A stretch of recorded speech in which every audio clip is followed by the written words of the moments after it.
Hi. Uh, in another video, we have calculated the Fourier transform of the Gaussian pulse given by this expression x of t equal to e to minus t square as x of omega equal to square root pi e to minus omega square over 4. We have calculated the Fourier transform by calculating the Fourier integral directly. Now, we are going to use a different approach to evaluate the Fourier transform of x of t. First, we are going to obtain a differential equation where x of t is a solution. So, in order to obtain such a differential equation, we first evaluate the derivative of x of t. The derivative of x of t is the derivative of e to minus t square, so it is minus 2t e to minus t square, or minus 2t x of t. So x of t therefore satisfies the differential equation given by dx of t by dt plus 2t x of t equal to 0. Okay. Now, so the signal x of t satisfies this differential equation. Now we can take the Fourier transform of this differential equation. So evaluate the Fourier transform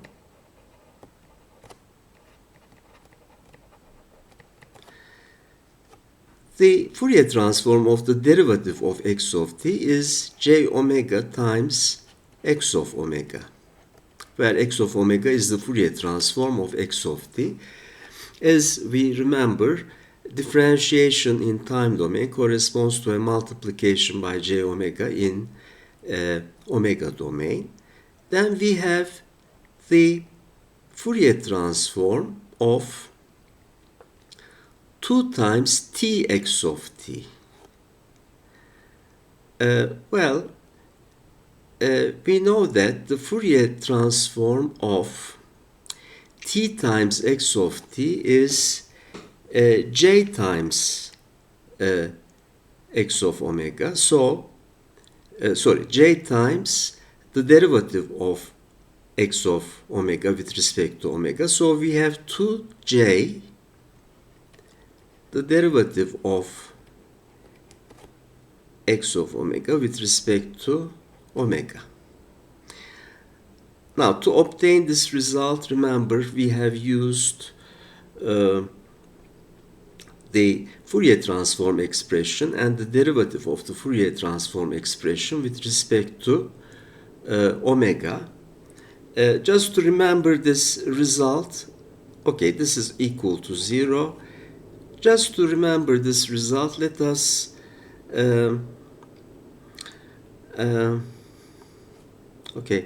Fourier transform of t times x of t is j times the derivative of the Fourier transform of x of t. The proof is very simple. In fact, we have seen this proof, but let us also remember it here for completeness.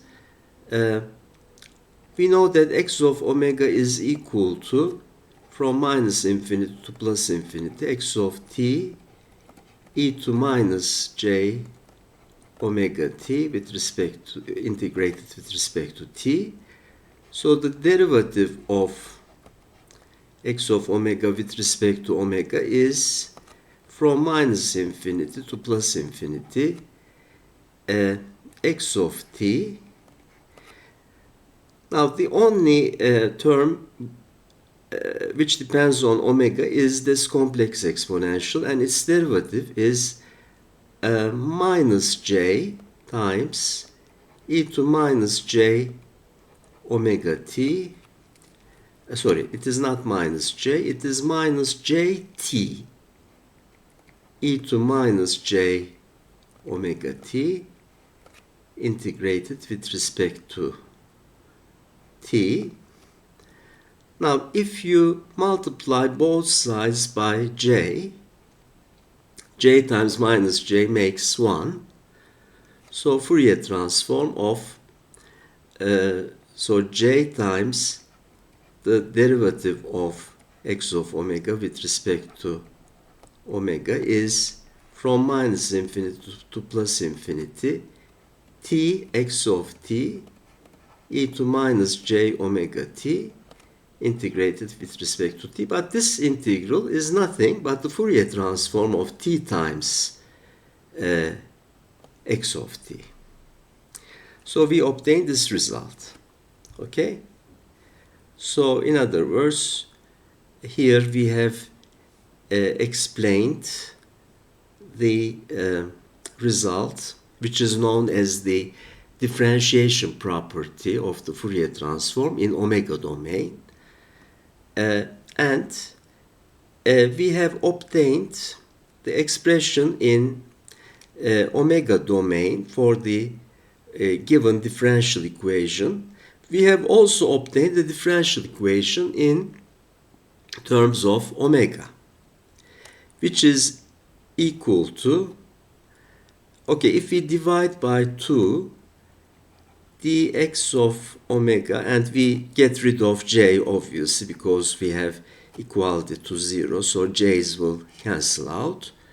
The derivative of x of omega with respect to omega plus omega over 2 x of omega is equal to 0. Okay? Now, if we compare the differential equation in time domain and in frequency domain, the two differential equations are in fact in the same form. We have the multiplier 2t in the time domain differential equation, and we have the multiplier omega over 2 in the frequency domain differential equation. So the solution of this differential equation is x of omega equal to, now a constant, e to minus omega square over 4. Okay? C is a constant, where C is a constant. Now, how do we determine C? In fact, C is equal to capital X of 0. But capital X of 0, as we remember, is from minus infinity to plus infinity x of t integrated with respect to t. In other words, in the Fourier transform expression, substitute omega equal to 0. So we have from minus infinity to plus infinity e to minus t square integrated with respect to t. But we have calculated this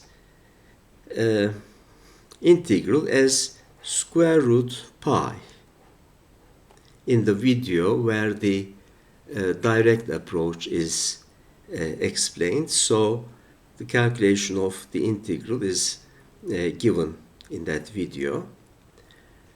Therefore, let us write the result here. Again, we have there is no need to write down again. We have obtained x of omega equal to square root pi times e to minus omega square over 4.